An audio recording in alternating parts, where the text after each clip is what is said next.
Okay, good afternoon, everybody. Thank you so much for being here in this second panel organized by the Lagos Group. This panel is called Unity in Diversity, Panel 2, Exploring the Multifaceted Latin American Latinx Experiences within Lagos. So, as the name of the panel says, we wanted to share, as the group of Latin American graduate students here at the University of Pittsburgh, our research. And also we wanted to open a space to generate a conversation between all our disciplines. We're not going to have only topics about literature, culture, but also about science, political sciences. So that's the reason why we decided to create this panel, to share our research and also to have your opinions and to generate a community here.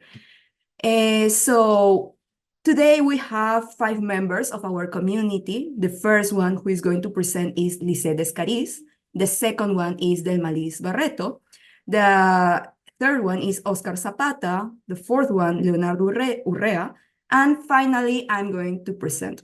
After we do our presentations, I hope that all of you who are part of the public, of the audience, share your opinions, submit your questions. So we are going to open for the debate. So now I'm going to share my screen and give you, Lissette, the opportunity to talk about your topic. Let's put here slideshow. This. Here is the people. And Lissette, please. Bueno, hello everyone, and thank you all for making the time to be here this afternoon. Gracias a todos por acompañarnos esta tarde y para mí es un inmenso privilegio poder estar aquí compartiendo con ustedes. Gracias también al panel. So, my name is Lissette Escariz Ferrá, and I am from Havana, Cuba. For the last 11 years, I have worked as an educator in middle schools and high schools in Miami, Florida.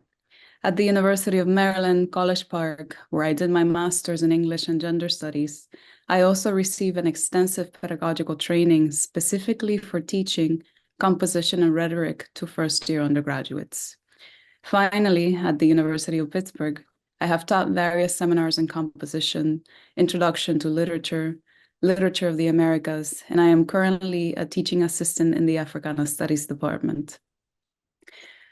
As you can probably hear, pedagogy has been one of my fields of interest since I was an undergrad at the University of Florida in Gainesville, especially because professors there were not trained to teach students whose first language was one other than English.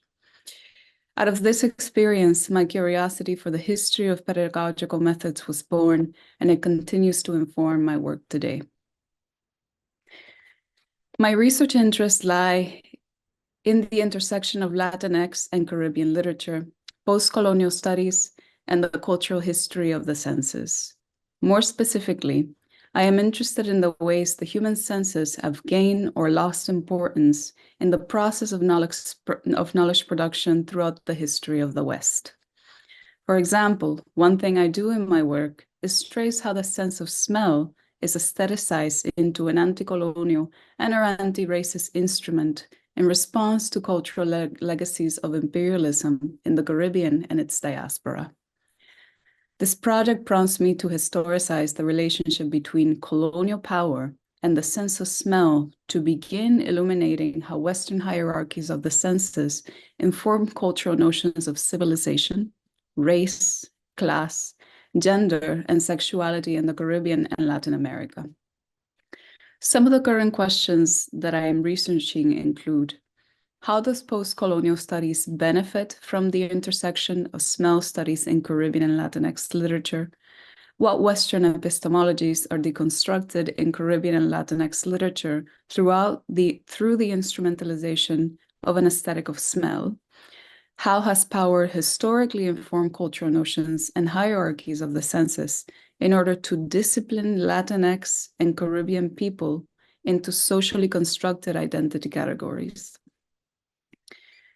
The Western philosophical tradition of positioning, in this case, the sense of smell, as the lowest sense, separate from knowledge production and configured as an instinctual or primitive sense, has been woven into North American, Latinx, and Caribbean cultural understandings of the sense itself.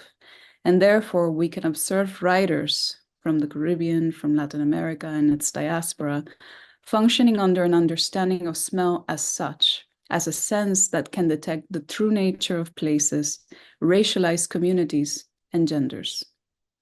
There are, however, writers in the Caribbean and Latin American tradition that work the sense of smell into an aesthetic that breaks away from these denigrating notions of scent. Just to name a few, among the writers that I look at, we have Cristina Garcia, Shani Mutu, Virgilio Piñera, Maurice Condé, Edwidge Danticat, Gloria Anzaldúa, and Yuri Herrera. For the purposes of the ongoing project of decolonizing the mind, each sense needs to be dissected for Western philosophies of the human experience. Literary scholars study narratives primarily through sight and sound, but not through the rest of the human sensorium, and least of all, through scent. If we continue to mainly focus on the audio and the visual, the project to decolonize the mind will never be finished because the mind interprets the world primarily through the senses. Abstract thinking, therefore, is limited to methodologies that rely heavily on the audio and the visual, but these do not constitute even half of the human sensorium. Western philosophers have demonstrated a deep suspicion of the human senses throughout history, questioning their ability to objectively represent the world to the human mind. This debate has persisted across centuries, with Plato and Aristotle affirming that smells were difficult to pin down due to their variety, and Socrates deducing that the human body was an obstacle to the attainment of knowledge because of the inaccuracy of the human senses. Nevertheless, these philosophers agreed on one thing, that smell was, quote, a part of a whole cosmic order. Similarly, Descartes argues centuries later that the senses were deceptive and that the mind should not trust them. He did, however, make it clear that sight was the sense of science, the sense par excellence of knowledge production. And this position was solidified over time. But perhaps the most influential opinion on the senses, and especially the sense of smell, came from the philosophers of the Enlightenment in the West. Immanuel Kant especially relegated smell to the base of the hierarchy of the senses due to its fleeting nature. Quote, "To which organic sense do we owe the least and which seems to be the most dispensable? The sense of smell. It does not pay us to cultivate it or to refine it in order to gain enjoyment. The sense can pick up more objects of aversion than pleasure, especially in crowded spaces, and besides, the pleasure coming from the sense of smell cannot be other than fleeting and transitory." We can conclude, therefore, that these philosophers and scientists, the suppression of the sense of smell appeared necessary for the purposes of evolutionary and sociocultural progress. European anthropologists did not hesitate to impose their understandings of the human sensorium on cultures beyond the West, denigrating non-Europeans by stressing their reliance on the so-called lower sense of smell to further uphold their fictions of racial and cultural superiority, which were used to justify colonization. In my research, I reposition the sense of smell as a sense that does produce knowledge, and particularly socio-historical knowledge, in order to understand how the sense was used to dehumanize people in the Caribbean and Latin America, and how they in turn used scent to reclaim their sense of personhood. As a relevant aside, and to close, and given that most of the studies I have referenced examine the perfume world, I want to note that the perfume industry offers vast examples of how colonial rhetorics of smell continue to be part of this world. These European olfactory cultural narratives persist in the present, and the perfume world offers clear examples of how these narratives continue to generate wealth for the West at the expense of non-Western cultures. While this project is a literary one, it is important to understand that this intellectual problem does not only exist in the form of a rhetoric confined to philosophical debates about the sense of smell, and especially in the academy.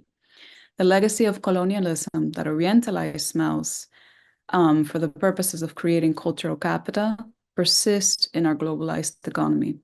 And through this project, I seek to link two seemingly disconnected art forms, namely literature and perfume, in order to demonstrate how these rhetorics persist in the least suspected sites. Thank you. Thank you very much, Lissette, for your presentation. And let's go to Delma, please.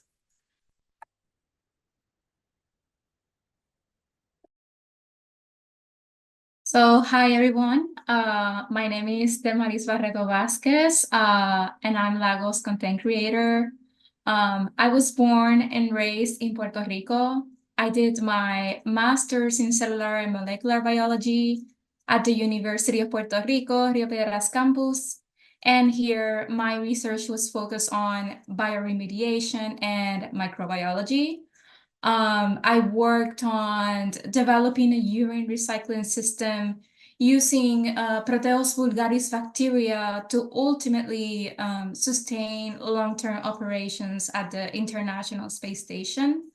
Right now, I'm doing my doctoral degree in environmental and occupational health in the School of Public Health at Pitt. Where my research is focused on pediatric COVID-19 seroprevalence, COVID-19 prevention and vaccination in Suriname, South America. Specifically, the goal of my dissertation research is to determine the SARS-CoV-2 seroprevalence of young children enrolled in the Caribbean Consortium for Research in Environmental and Occupational Health and Mekitamara cohort, and evaluate factors associated with seropositivity. Next slide.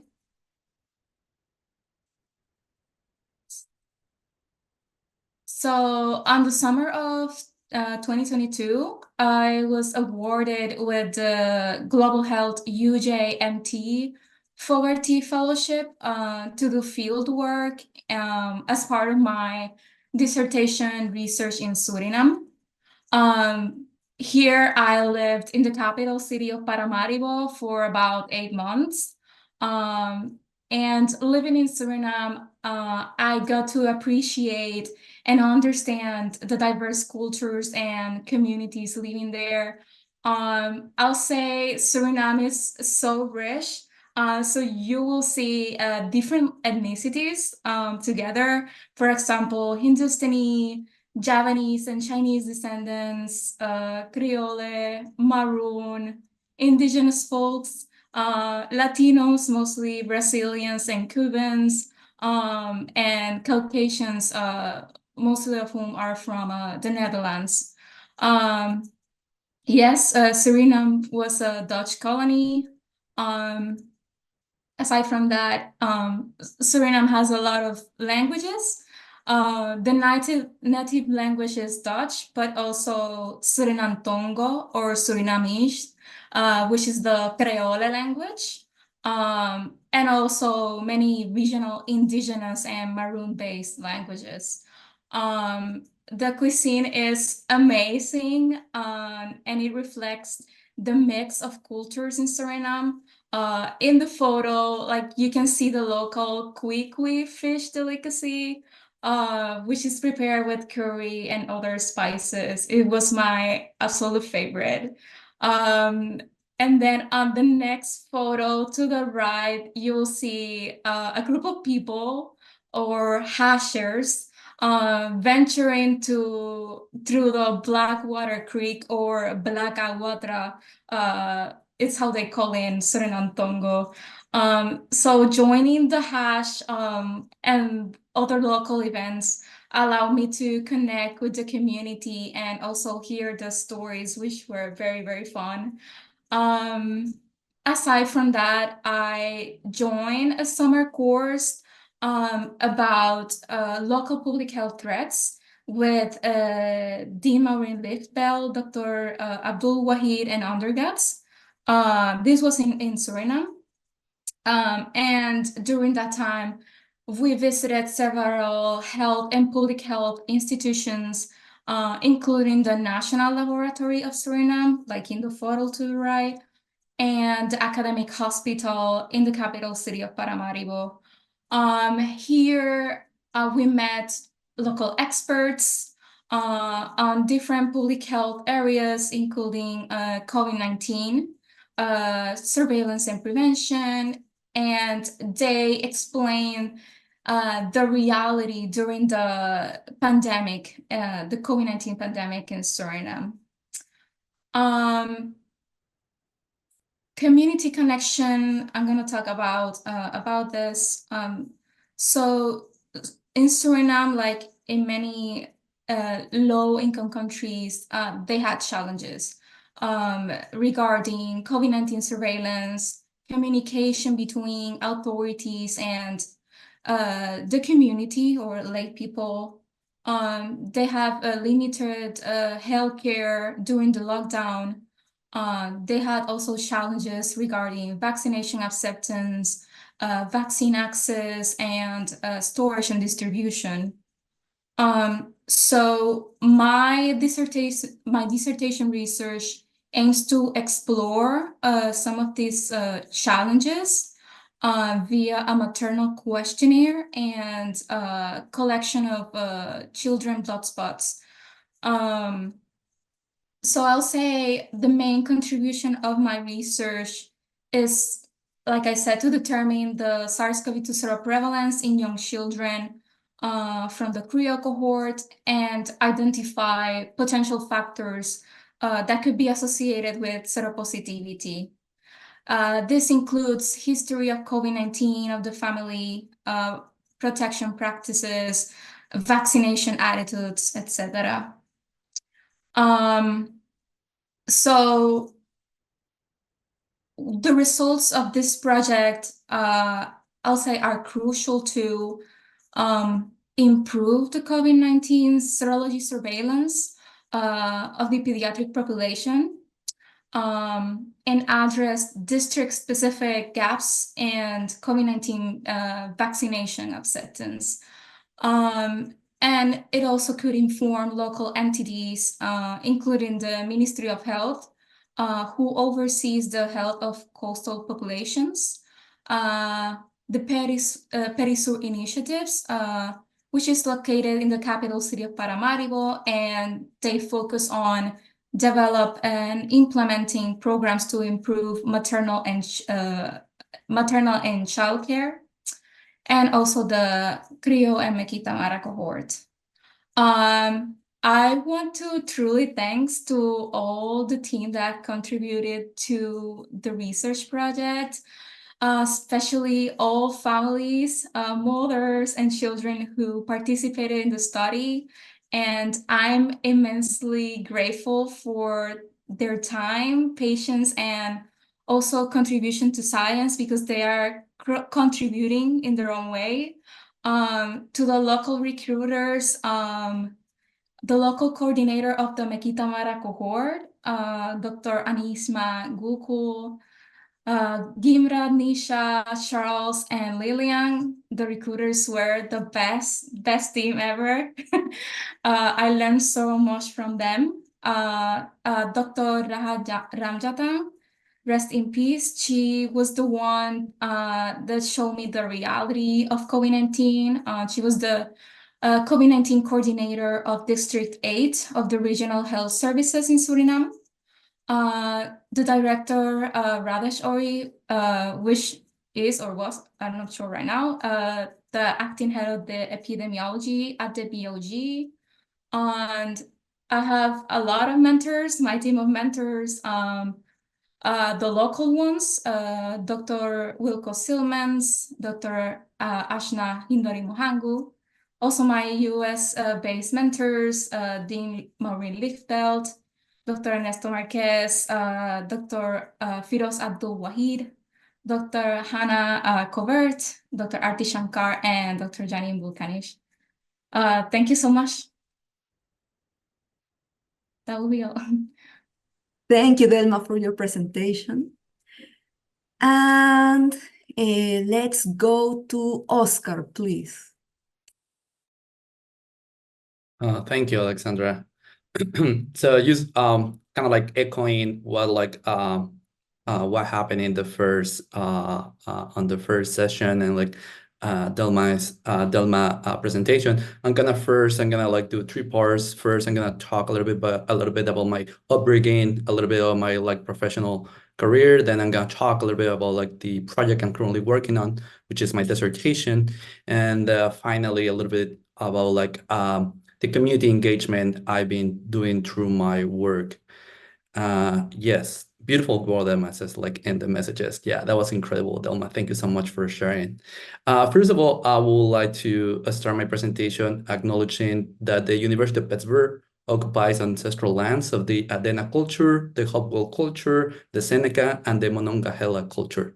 That said, I'm gonna start. So I got my BA in philosophy from the UNAM, the National Autonomous University of Mexico, where I work on the little relationship between like poetry and philosophy. How was kind of like the sort of like a romantic movement, like intertwined with like poetic expressions, and how that like construct national identities, like in Europe, mainly after how they use that sort of like poetry to like construct like national identities, particularly in the context of the after World War II. So I work a little bit with the work of like Heidegger, and 3 poets were like Hölderlin, Rilke, Trakl, and well, that was my BA. That was mainly kind of like the tradition in the UNAM, really like Greco-German tradition there. So between my BA and the MFA, I worked several years as a journalist, mainly in Southeast Mexico, in Oaxaca. So I worked like for different like small newspapers, and I was in Oaxaca. Oaxaca is like recognized as one of the most like economically precarious states of like Mexico, and also like intersects other conditions because it's one of the states with the highest like indigenous like population in Mexico, Oaxaca and Chiapas in Southeast Mexico. So I was there working as a journalist on the transition of like government that happened during 2010. 2010 was a really turbulent moment in Mexico because Mexico was like in the middle of like a civil war. It was like the so-called like war on drugs. And they were like, it's remembered as one of the most like tragic like moments in like contemporary Mexican history. And what I was doing there, I was working with the transition project of the left coalition that took the government after more than 70, 80 years, where the PRI, the National Institutional Party, like was governing the states for like almost like a century. Oaxaca was the last state that went through the democratic transition in Mexico. So then I did through a Fulbright scholarship, I got the chance. I did like a MFA in bilingual creative writing at the University of Texas El Paso, right at the border. And there I work in a creative nonfiction project about like the experience, my own experience and the experience of like a lot of people in at the border, kind of like the border dynamics, and also the that was 2014. So like I left the winning of the of Donald Trump, and I was there during like the Donald Trump like administration. So I was like basically like taking that like journalist background and trying to like intersect that with like a more like theoretical like framework about like what sort of like violence and segregation these like migration policies were inflicting to these like communities in El Paso. So I went to the border. I went to like the border crossings. The border crossings there. It was like a really intense but like really rewarding experience. I worked with like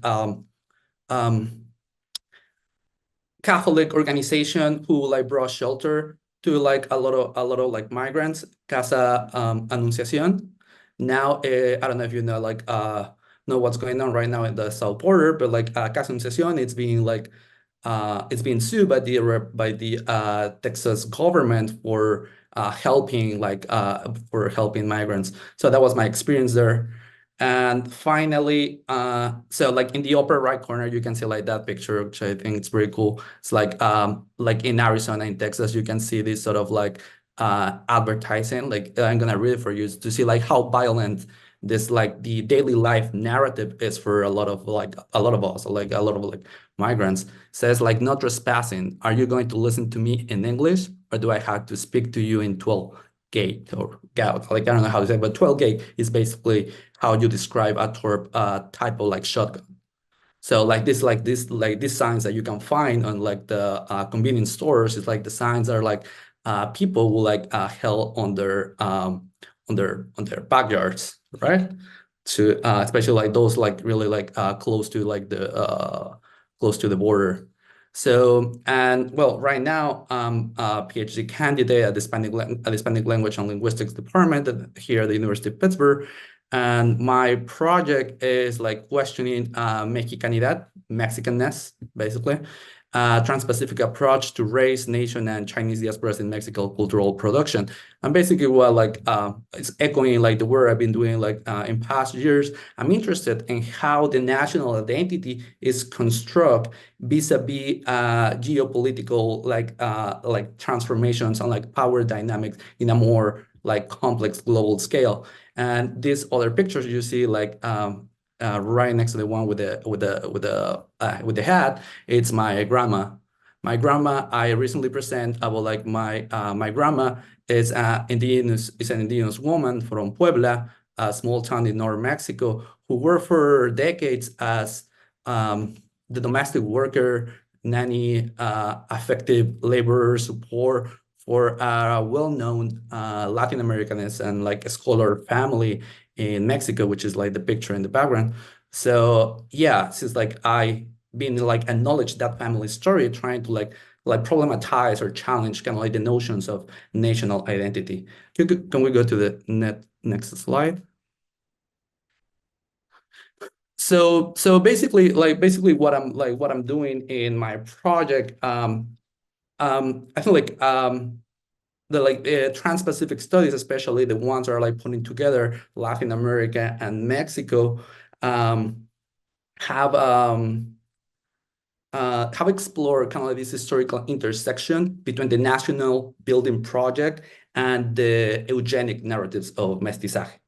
Right? So like these national projects, as we all know, confer like privilege upon like mestizo, like mixed race individuals, predominantly of like European ancestry, and marginalized other communities, mainly Black and indigenous communities.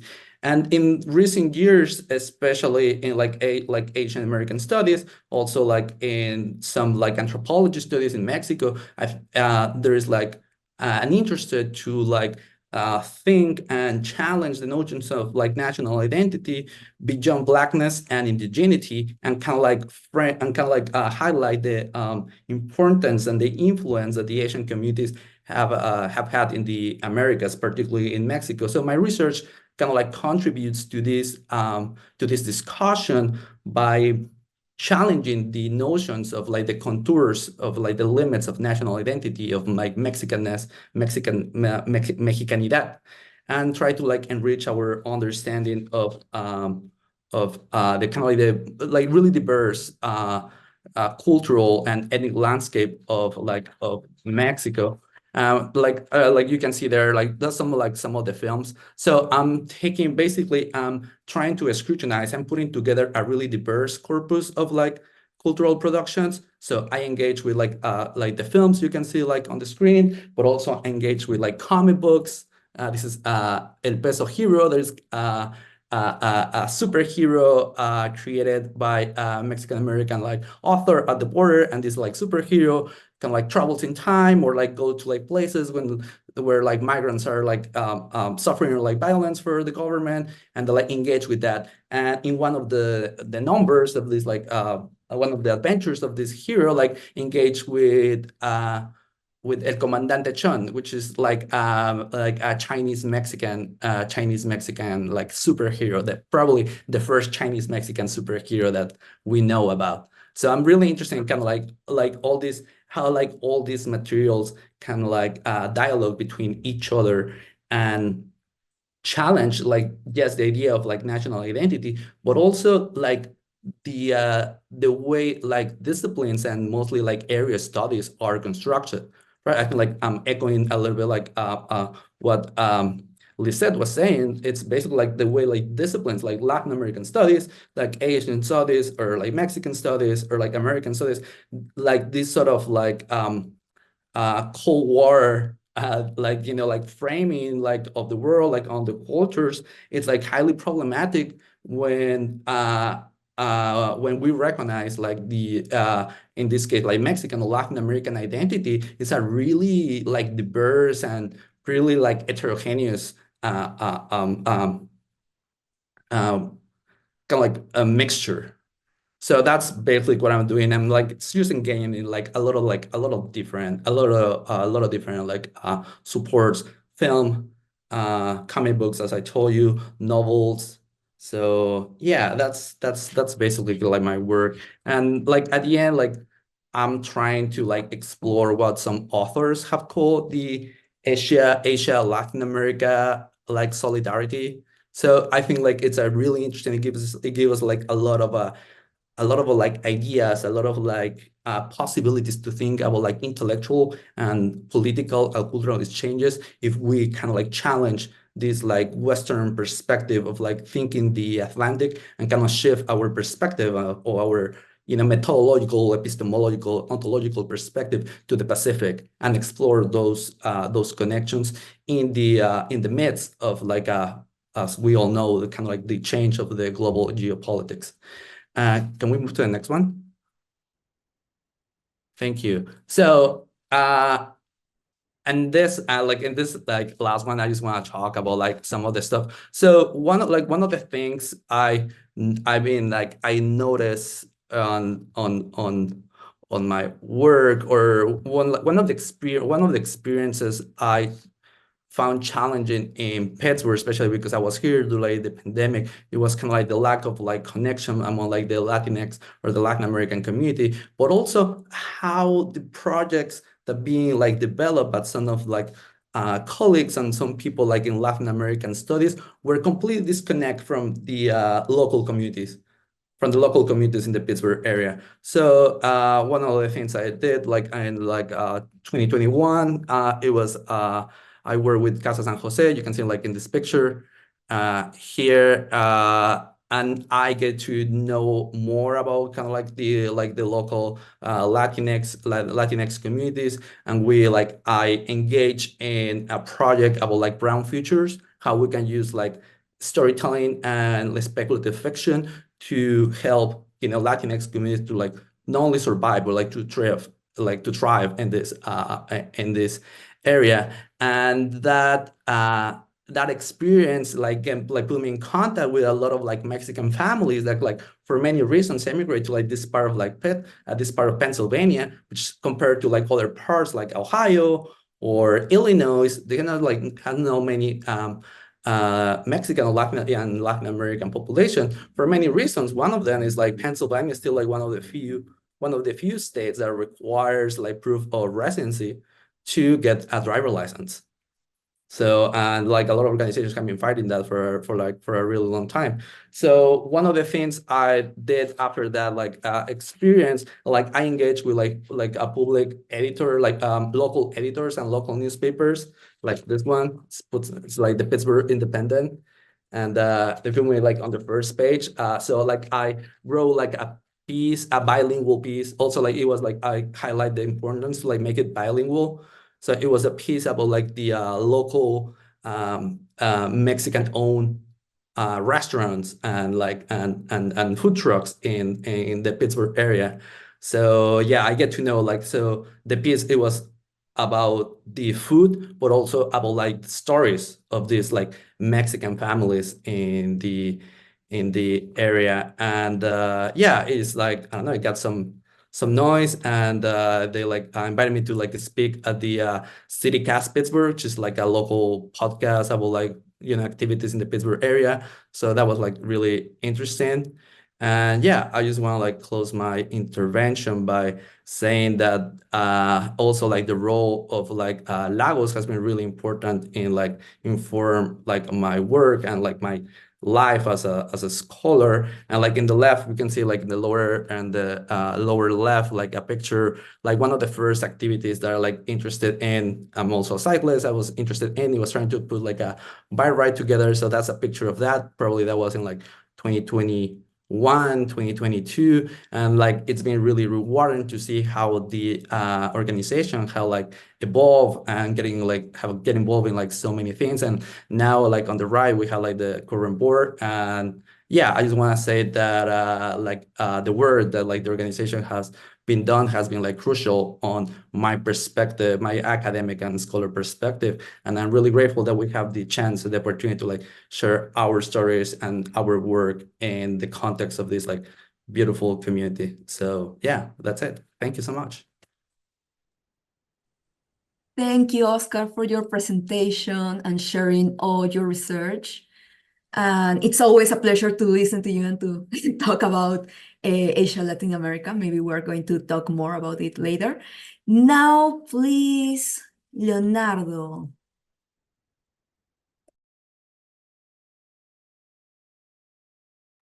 Can you hear me? Yes. Okay, so hi to everyone. Nice to be here. My name is Leonardo. I'm from Colombia. I'm an economist from the Universidad Nacional de Colombia. I was born and raised in Colombia. And now I'm a PhD student in economics. I'm in second year. My topics are macroeconomics for one side, theoretical macroeconomics, and for the other side, I'm doing development. Development more causal inference, economic policy studies. So that's my general field. I worked before coming to Pitt. I worked for 10 years. I was at the Minister of Finance for 8 years. I worked in the Directory of Macroeconomic Policy. And then I was in the Department of Fiscal Affairs. And then I jumped to the Inter-American Development Bank to work as an advisor at the Fiscal Management Division. So I was working there, tax reforms, spending the quality of expenditure, debt sustainability in Latin American countries in general. So my career has been like half policy, half academia. During the pre-PhD time, I was teaching mathematical economics, I was teaching development economics, I was teaching economic history of Colombia. So I love to teach too, and I'm a musician too. So that's me. So yes, you can find me in the Department of Economics. Macroeconomics question. That's nice. We can pass. So my research, right now I'm working in different projects. I will talk a little bit of each one, but I will go into deep to explain one of them. So the first one is my second year paper. That is the effect of economic crisis on human capital. In this paper, I'm trying to understand which are the long-term consequences of a very big shock as an economic crisis in Colombia. We had crisis in 1998. It was very hard. and especially there is a personal story there, and I will tell you about that in a second. The other paper I'm working on is the optimal pension arrangement in an Asian society with informality. You know that the world is going older and older, but in Latin America we're getting older very quick, and we are not a rich region. So we'll have a very hard problem to have pensions arrangements that are sustainable and at the same time tackle informality, because our economic structure is kind of different to the US with respect to the US. We have a lot of low productivity activities. We have a lot of work in the streets. I did a first literature review on that, and I'm preparing a sketch of a theoretical model to how the specific question is, how can I set up optimal pension arrangement? Like what's the pension system country will need when you have population that is aging so fast, but at the same time you have informality and you have a lot of people that cannot have contracts and cannot have stable jobs. So you need to compensate the social protection with the labor market performance. So that's something I'm working on. There is this other project on growth, inequality, and innovation. The question here is, when you have like the driver of long-term growth is innovation, new products, better products, that the companies, the firms become better, that the workers become better, so you can have innovation in process and in quality. But for this process to generate long-term economic growth and to generate countries that are rich, you need somehow some level of inequality. If you have too much equality, there is no rich sector of population that buys the new products like the Apple, the Vision Pro. You need like some rich people to know that at first, the ones that want to be the first that have the last cell phone, the last Visual Pro. But if you have a lot of inequality, a problem too, because as the price of the new good going down. So if you have a lot of inequality, the price cannot go that, like the change in the price is not enough to allow a big part of the population to buy the goods. So the process is stagnated and the economy is stagnated. So this is kind of an explanation of the middle income trap that Latin America has, because of the high inequality. You an enough size of the market. You need a market size that allows you to generate this virtuous cycle of innovations and growth in wages. But if you have a lot of inequality, there is a lot of people that is just out of the system, and the economy stagnates. And the talk about is this new idea about the art of saying no. This is in the crisis in Colombia at the end of the 20th century. There was a big fiscal crisis in subnational governments. Colombia decided not to bail out those governments and implemented this law, that is the law 550. This law was basically an intervention from the Ministry of Finance to help mayors and governors to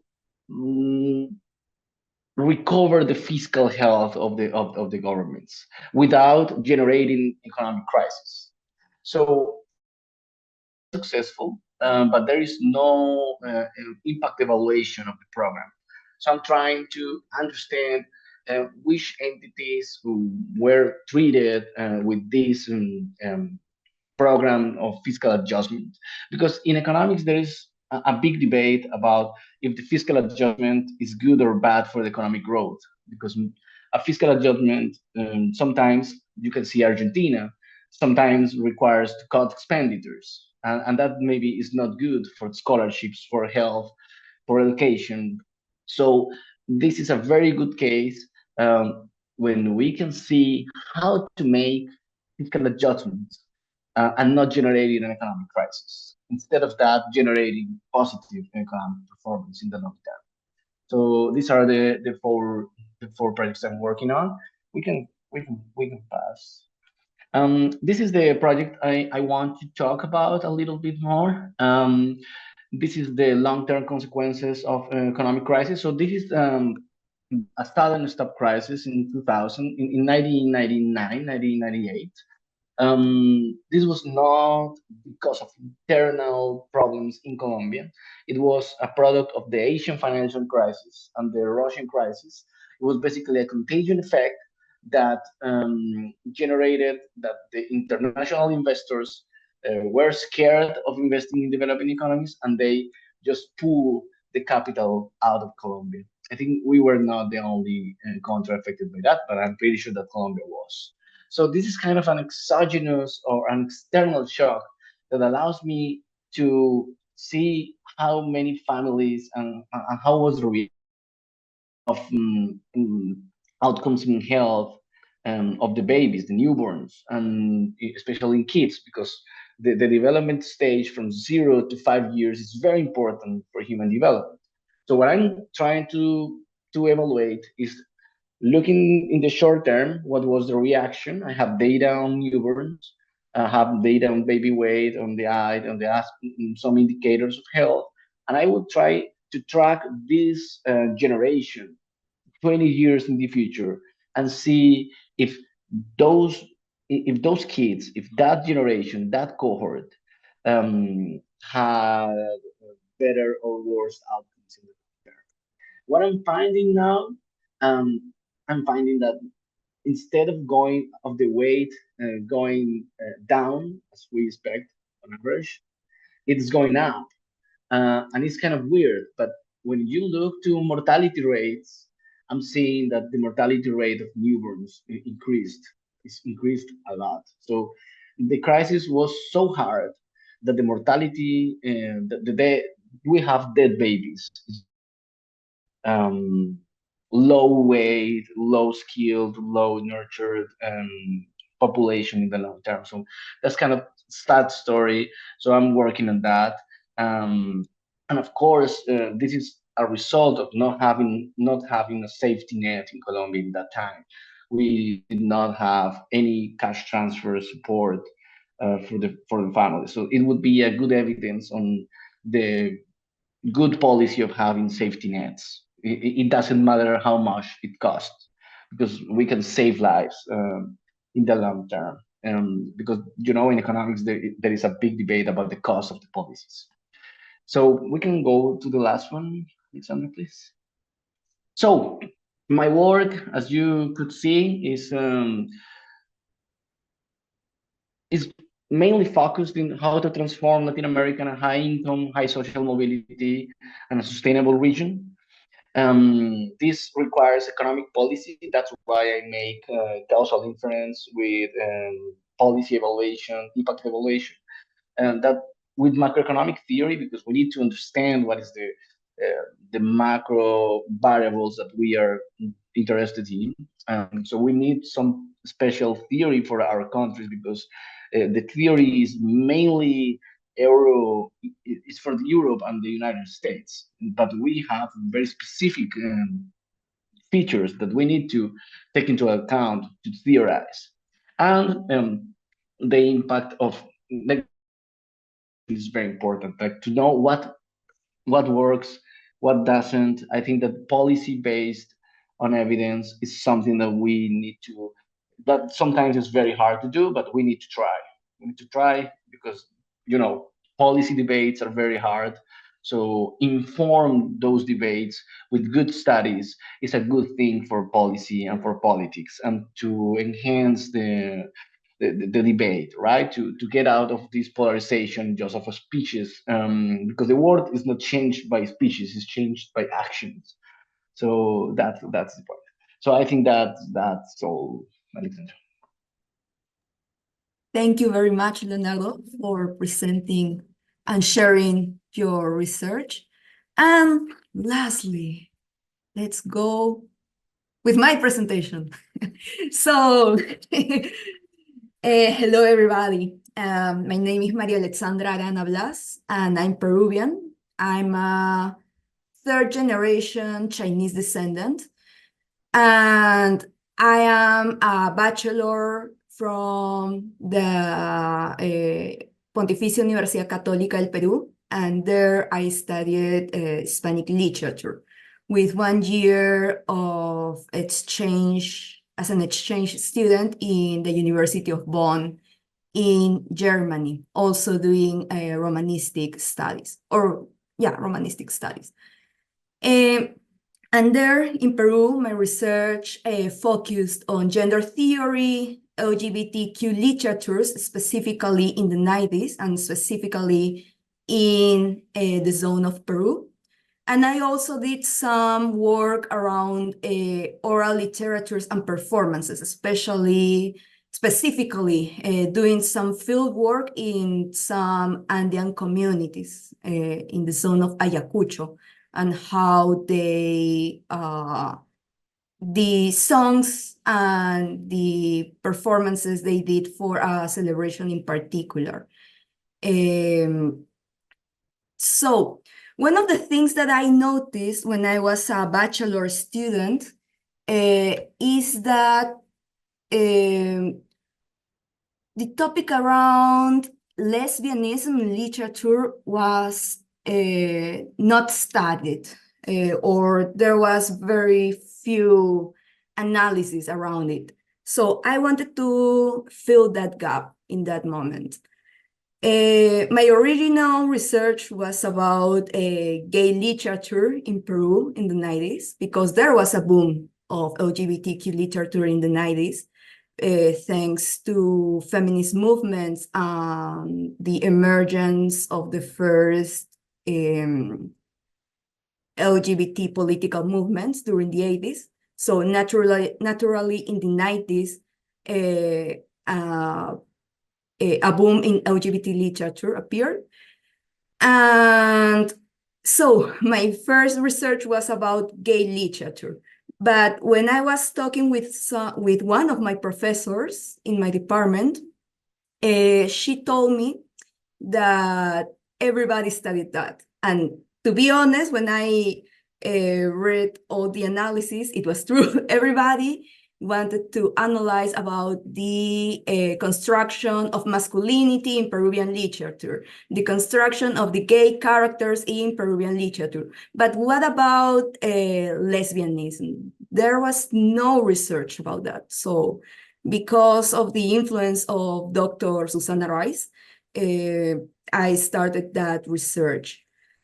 And because of that research, I found that there is some literature that also has influences from anime and manga.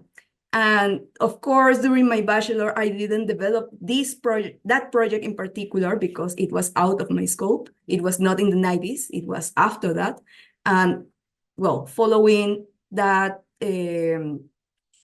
that curiosity I had, that's the reason why now I'm analyzing for my PhD what it is the influence of anime and manga in Peruvian literature, but specifically and in more academic terms, I will say how Asian bodies, how the image of Asian bodies and Asian objects are represented in LGBTQ contemporary Peruvian literature. So that's what I'm doing right now. My research focus is on LGBTQ literatures, trans-Pacific studies, fan cultures, girls' cultures, and pop culture.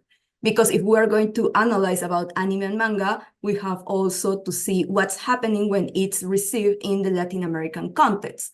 There is a community of fans there who are going to react to this, of course, could be an orientalized product. So that's something that I'm taking into account in my research. Also, between my bachelor and my PhD,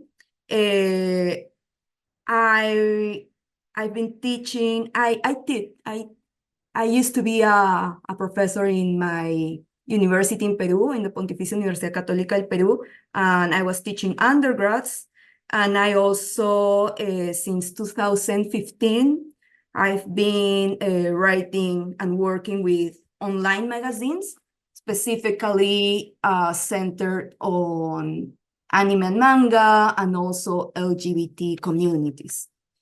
And since 2020, because of the pandemic, I started to talk with other Chinese Peruvians. And that's the moment where I could say that started Tucson activism. Because in this moment of pandemic and political crisis in Peru, many academics and some people who were involved in politics, we get in touch with each other and start to think about the situation of Asian descendants, Chinese Peruvians in the context of my country.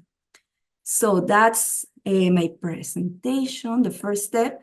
Then let's talk about my project.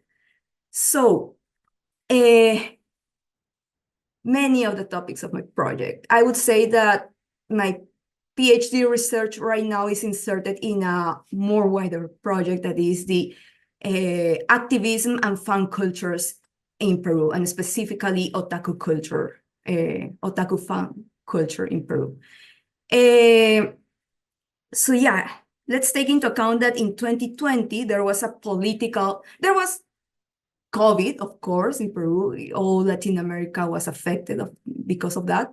But in Peru specifically, the context of COVID brought a political crisis where there was a coup d'etat, where the president, Martín Vizcarra, was replaced by another president called Manuel Merino, who was not recognized by the population.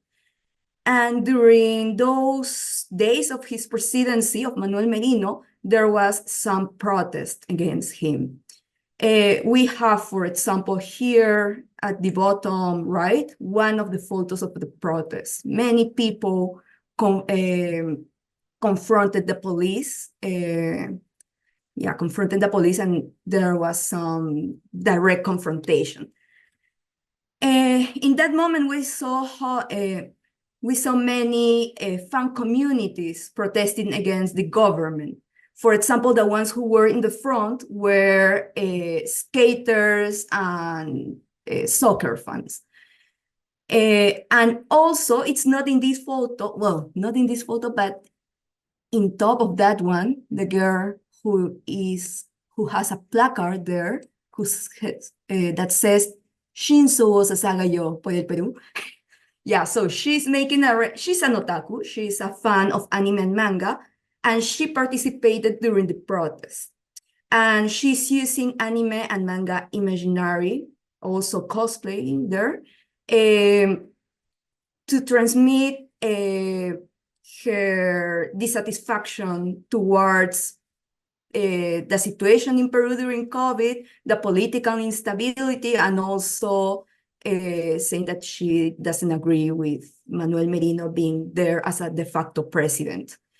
But the fight was not only in the streets, it was also in the internet. For example, we have here some tweets in response to some authorities, for example, some journalists like Jaime Daltaus, who thought that the people who were behind these movements were, there was a head in the, mainly these people thought that the ones who were protesting and the ones who were in the head and mobilizing all these people, they thought that they were from the left, political left, but also that they want to create some disturbances. And it was not like that. Many of us who participated in these political protests, we were tired of the political instability in Peru.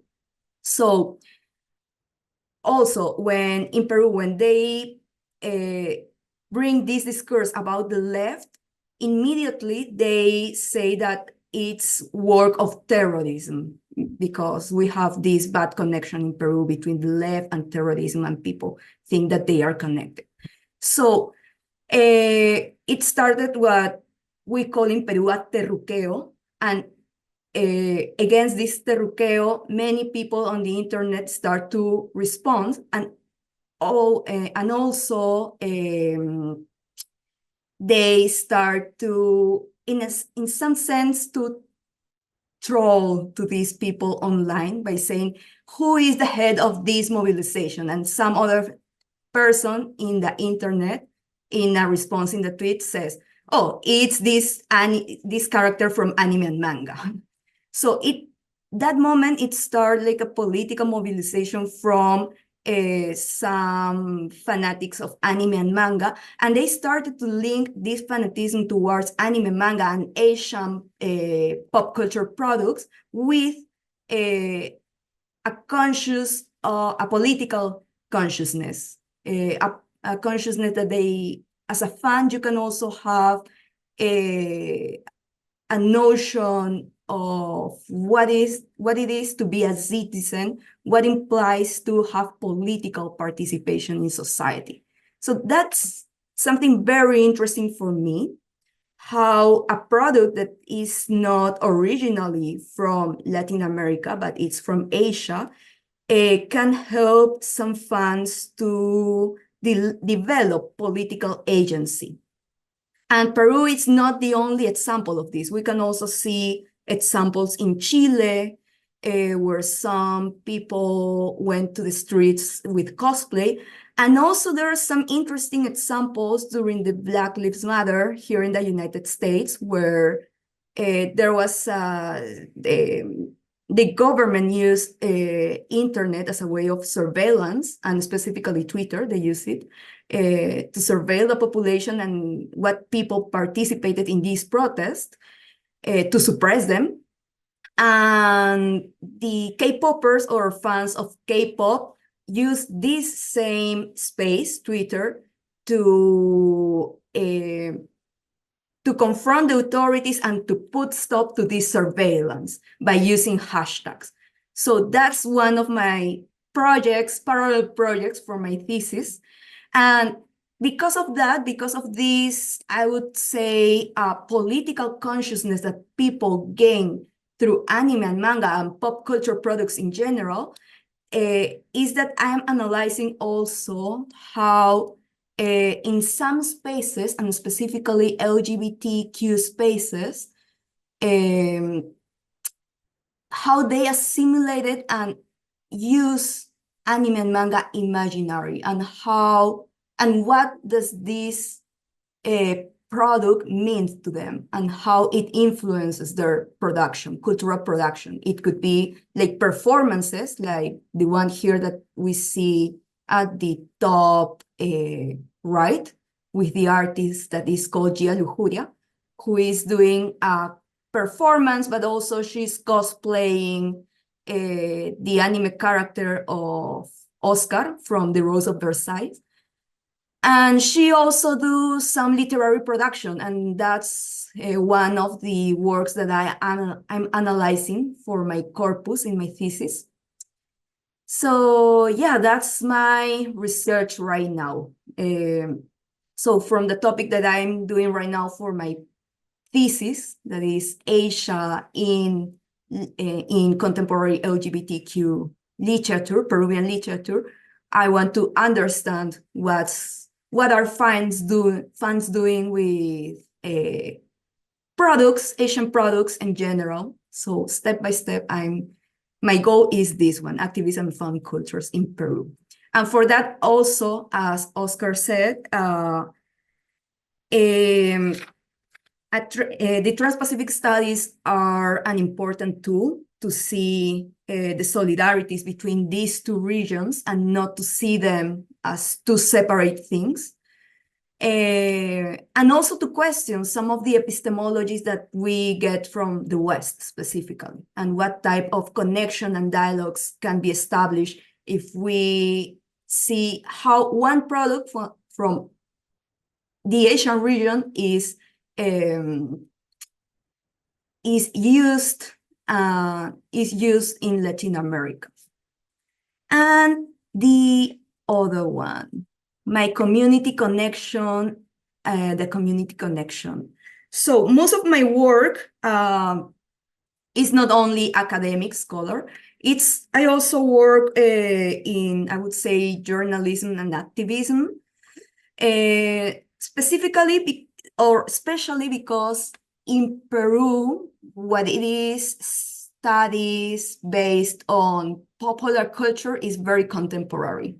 So most of the time when you are studying in Peru, and for example, in literature, you're studying literature, you see literature, the classic, the canon, but you don't see more contemporary literature and how it can be influenced by cinema, by music, by anime and manga. So that was one of the things, one of the empty spaces that I wanted to fill with my studies. Also, one of the things that I noticed when I was an undergrad student is that while I was doing my thesis research as a bachelor, most of the content that or most of the theory that I used, I learned it better through establishing connections with anime and manga, one of the things that I was a fan about. So it was not only me in university who wanted to establish a connection between the theory that we learned, and the pop products that we consume. In my university, there are like 3 clubs or group of students who use their theoretical knowledge and apply it to anime and manga and pop culture. And they create, for example, like cinema clubs or some panels to talk about a manga in particular and the many perspective it can be analyzed. So for me, pop culture in general can be an educative tool, and that's something that I wanted to bring in wherever I work. For example, some of the spaces that I work and publish some articles were Proyecto Sugoi, that is one of the oldest platforms to talk about anime and manga in Peru. And also in other space, like for example, Crónicas de la Diversidad.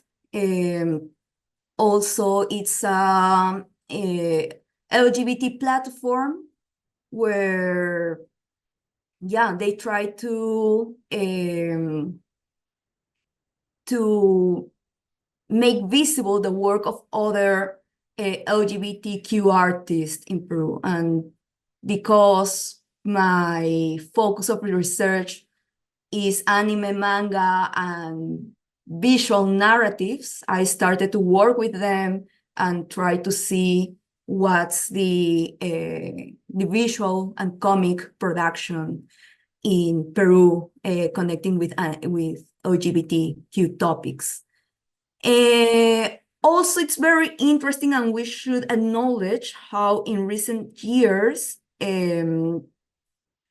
there are more efforts from different groups, like for example, the group Tuzanaje, and years ago, like 2 years ago, the group Disidencia Tuzan. Both of them try to visibilize the production of different Chinese Peruvian authors and scholars in general. And what else? Other of the things that I was trying to do during my different works and research was to try to know what is the situation of pop culture production in Peru, not only the different groups, the groups of comic artists or artists that has anime and manga style, but also the production of video games in my country. Something that is kind of recent because to develop video games, you need technology and lots of investment for that. Yeah, that's something that I was trying to do, to see what's the situation of cultural production, and especially the most recent type of production that involves technologies, video games, sometimes music, because there are also some communities in Peru that that produce music not in Spanish, not in English, but in Japanese, basing on the phenomenon of J-pop, J-rock.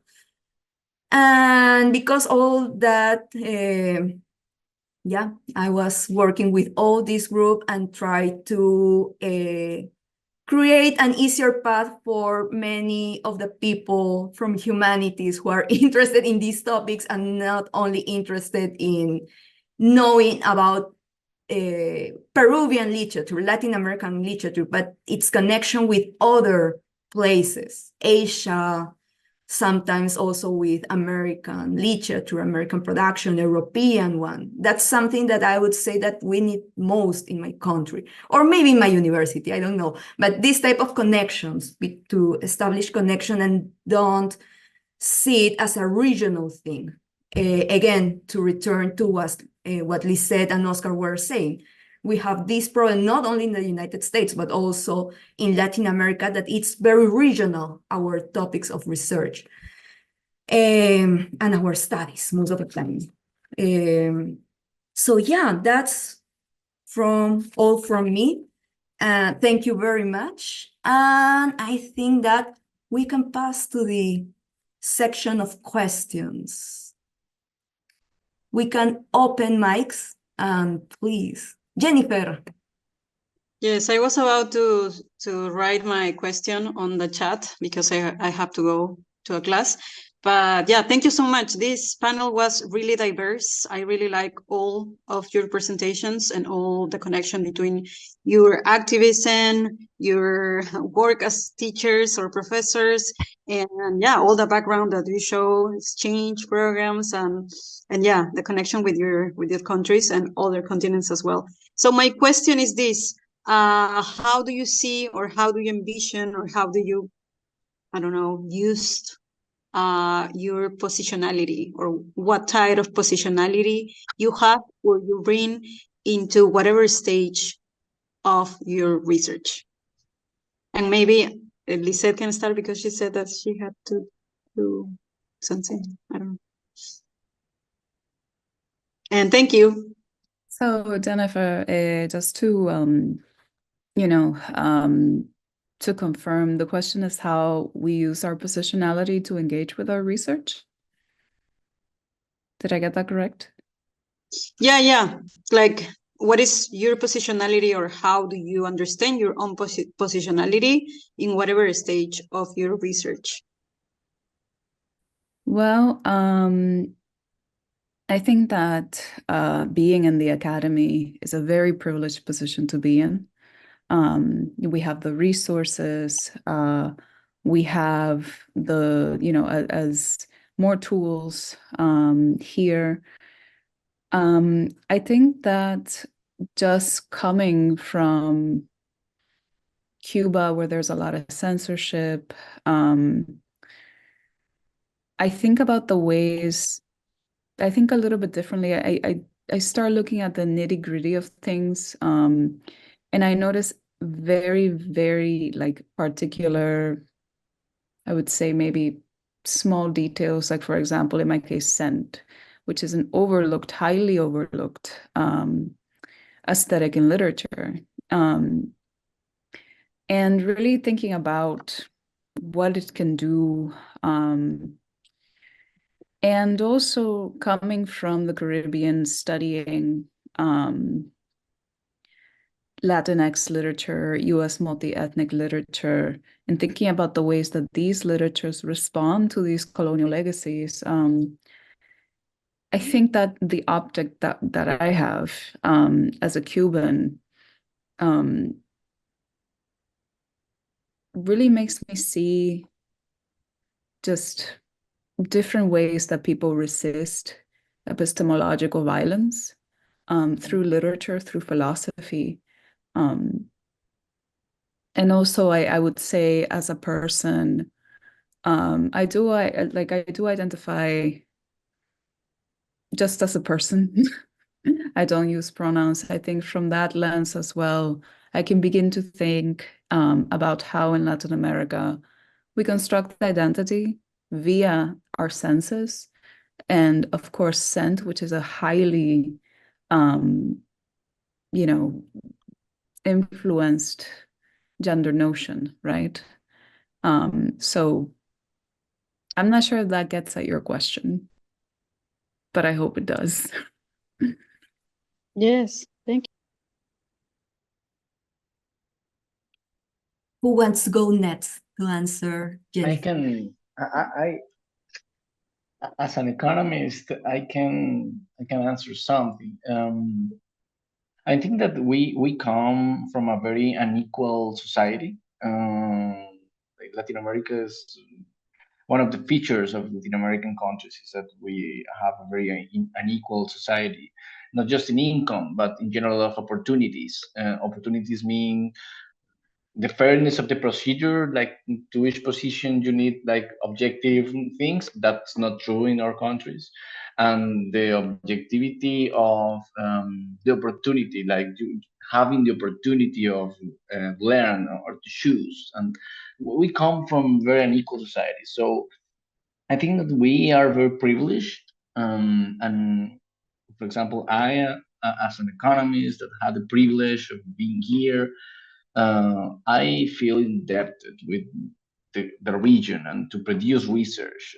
So I'm trying to keep up with the research agenda of the US and of the advanced economies, but always I'm looking on the problems that we have as countries, because sometimes the IMF, the World Bank, some governments, or even left-wing governments try to import or export policies, and that makes no sense, right? Because the context is important. So first, I feel in debt with our countries. I think we have a privilege, and we need to work to build a more equal society in terms of opportunities. And second, I think that from the intellectual and the academic perspective, we should bring topics on the table that maybe the advanced economies are not interested in because they don't care, or maybe they don't want to talk about that. But we are the ones that know what's going on, right? The knowledge is positioned. So I think that that's very important from our perspective. Delma, Oscar, do you want to go? I can go. Like for me, being in Suriname, I think it was very important to have as a student or listener. If you are doing a study or a questionnaire for the first time, you also have to take into consideration about the opinion of the locals because they were there, for example, in the COVID-19 and the lockdown. And also like hear their stories. I even asked someone in a festival, how was COVID here? I don't know, what do you think is the perception of vaccination? Like you just have to explore and speak to people. For me, I felt very comfortable. Mostly in the North Coast, in the cities, they talk English, but they're so nice people. Surinamese are so nice, and they will tell you your stories. Also, collaborating with the local recruiters, which they are experienced, they are senior, their experience making these maternal questionnaires for the Clio or Mequitamara cohort. Also, like help me understand my project and the topics related to the questionnaire. So yeah, getting involved with the community, I think is very, very important. Oscar. Well, I'll just keep it briefly because there's like someone's hand like raised there. Well, the thing I would say like I think like these questions should make us feel uncomfortable, and feeling uncomfortable, it's a good thing. For example, well, like even though there's like Chinese descendants in my family, in my like extended family, every time I was engaging with these materials, all these like cultural productions, like this novel, these films, I always was trying to like be really careful, try like how like I talk about like these materials and frame it in a context of how kind of like the national popular narrative was framing these communities. And this summer, I have some interviews with like members of the Mexican Chinese organizations that are like, to like collect that like that point of view, how like these communities have, like being perceived this cultural production, and acknowledge all the history of like not only like racial segregation, but also racial violence these like communities have like suffer. So in that regard, I think I'm also planning on trying to like make my work more like accessible. I'm trying to like make like a video of like kind of like the findings of the research and going through like the material, so it's like more available to like all I don't know, kind of like a broader public, not necessarily just like in the academia. And also I think like I love the work of like some scholars that are doing like autoethnographic work, but at the same time like doing kind of like the intersection between autoethnography and like history. And I have like one of those scholars in one of my classes to talk about like this some of these films. And what I love about like these interventions is like it shows how like there are like many different layers of like all these diasporic movements are still happening, and we are part of that. I think like a lot of like what I like about like some ethnic scholars or like some people doing kind of like autoethnographic works is like the recognition of we as scholars were also, at least myself, like I recognize myself as a migrant. I recognize, I see kind of like my material like conditions rooted or kind of like overlaying the topics I'm engaging with. And at the end, what we're like looking for is kind of like different forms of like creating like transnational solidarity. Yeah, and put like these diasporic movements in the context of like empire and like obviously like the remnants of colonialism. But there's Sarah there, who is like raising her hand. Please jump in, Sarah. Yeah, Sarah, please. Do you have a question? It's a question. Yes. So I want to just thank you all for the research that you're doing. It's super diverse and fantastic. I really enjoy learning about your personal backgrounds. I work in higher education. I work at a private institution in the Northeast. And I'm curious to know, because I was in a previous presentation where that was led by some PhD students, where they said they were the only Latinos in their program. And so there was this sense of, finding representation in others that look like them. So one, I guess I would like to say, what drew you to University of Pittsburgh, right? There's 5 of you in this space. I think that that's great compared to the 2 that I spoke to in the last session. So what was it about University of Pittsburgh that drew you there? And also, for me as an administrator, my interactions are mostly with undergraduate students. So I would like to learn, what do you look for in a university to support you as individual students, but also as in your research? I'm sorry, maybe I should start answering because I do have to go. I think, so I came to this university because finding a Caribbeanist in an English department can be a challenge. And in our department, My advisor, Shalini Puri, is a Caribbeanist. And her work is very widely recognized. And in other universities, it was very difficult, if not impossible, to find another Caribbeanist. I come from the University of Maryland. Merle Collins was my advisor. Then Merle Collins is a very well-known Caribbean poet and writer. And what drew me here was really my advisor. But I think at the time also the funding that was being given to students here was much higher than at any other university. Like I'm talking about $4,000 more a year, which might not seem like much, but on a graduate stipend, intense. I think also the class community that we have here has been like really like important. It was important for me to have that here.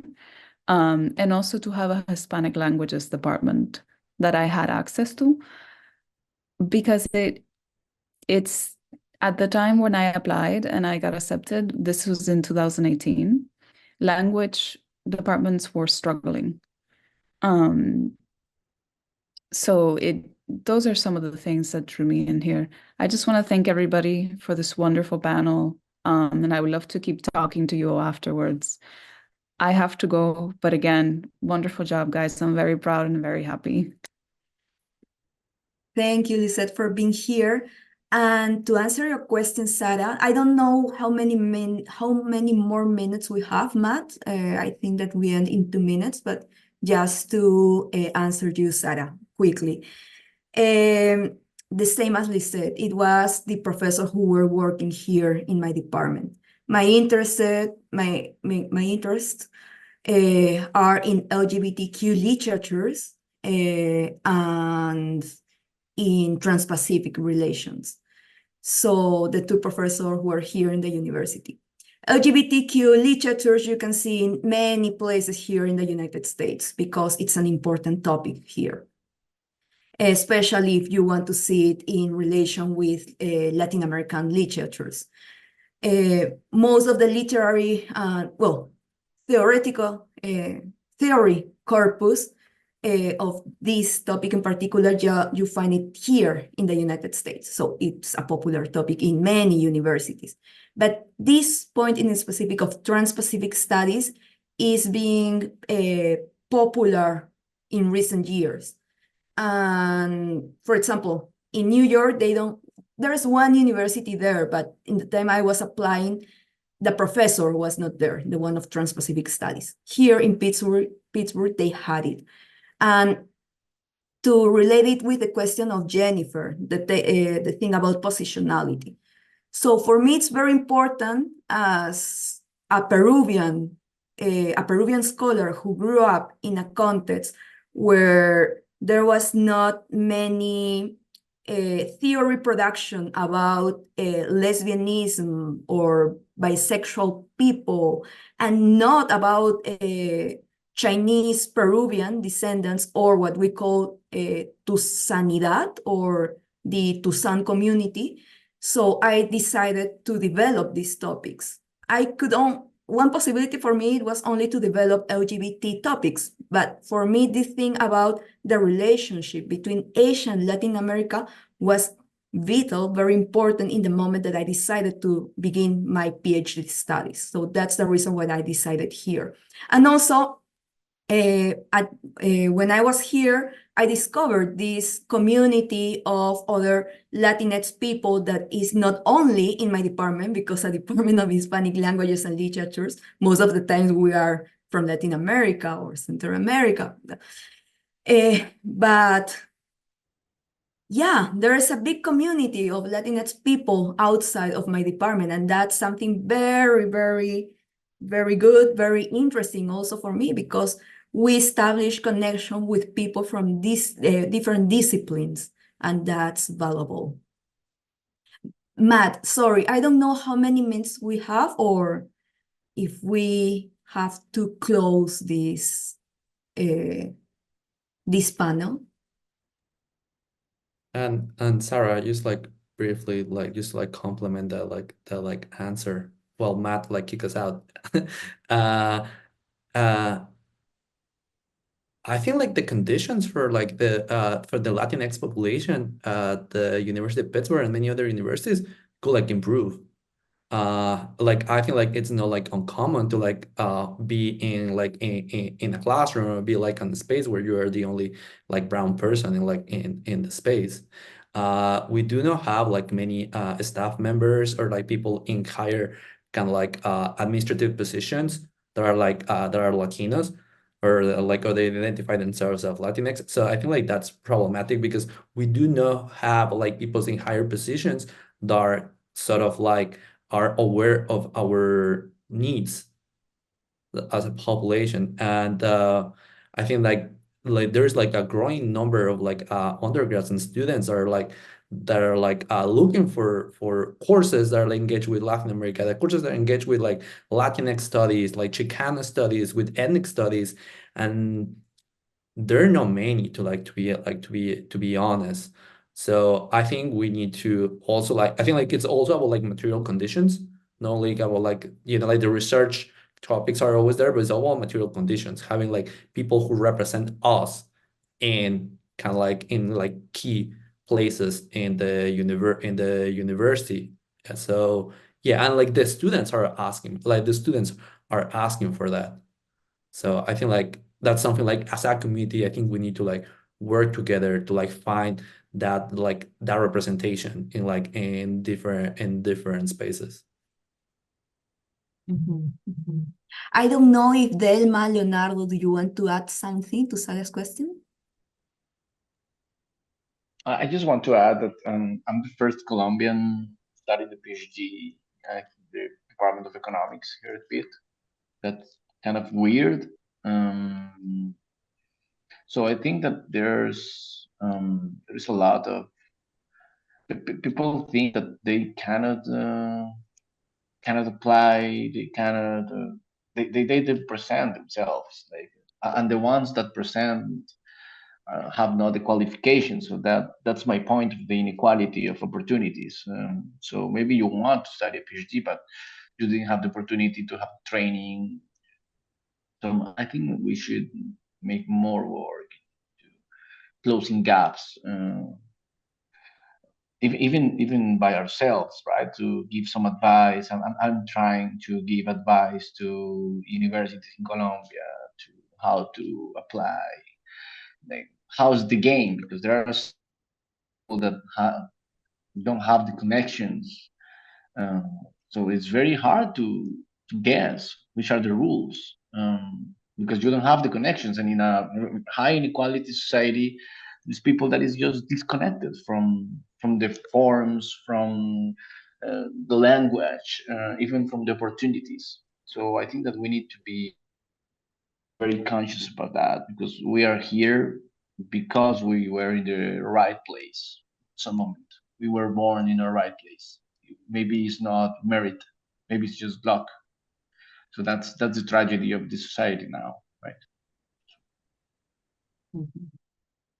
Delma, do you want to answer Sarah's question? So in my department, in the environmental public health department, it's just me, Puerto Rican, and my friend from Haiti.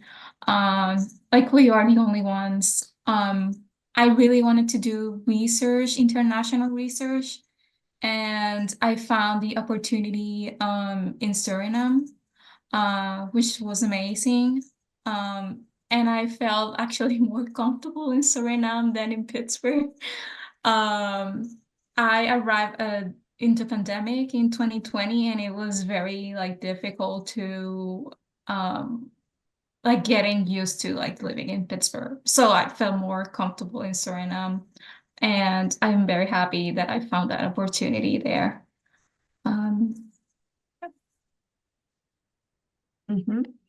Okay, so we are out of time.